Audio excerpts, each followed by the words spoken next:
Hello guys, this is Pawan from Programmer's Fact, and today we are going to learn how to find area of a circle in C. So to do that, open dev C++ and from here you can create a new file or press Ctrl plus N to create a new file.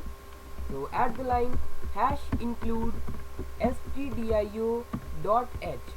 So this line will include the standard input-output library in our function so that we can use the inbuilt programs functions like printf, scanf, etc. So now we are writing our main function. In the main function, I'll be declaring some floating type variables like r, area, and pi. So I am assigning the value of pi as 3.14. Now I will take the input from the user about the radius of the circle, and I will write it as scanf %f. I am using for the floating type variable, and whatever the value user enter, I will assign that value and I will store that value in the variable r, and that will be the radius of the circle. So I am asking the user to enter the radius of the circle. Now I will calculate what is the area of the circle. So we know that area is equal to pi into r. So value of pi we have declared, that is 3.14. R is entered by the user, and now this line will calculate the area of this circle. Now we have to print what our program has calculated.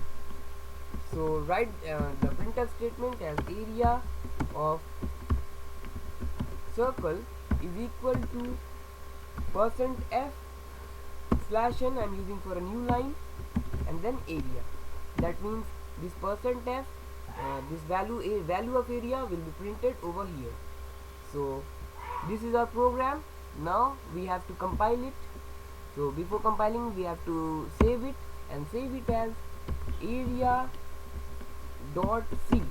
So use the extension .c because it is the C file, and it is compiled now. It is showing 0 error, 0 warnings. So now we are going to run it. So run it from here. Okay. So enter a value. Let's say 10, and it is showing area of the circle is now, which is correct. Again enter some other values like 5, and it is showing the area of the circle is this. So in this way we can see that we can find the area of the circle in C. If you like the video, please hit the subscribe button. I will be back with some more good and awesome problems. But goodbye till then.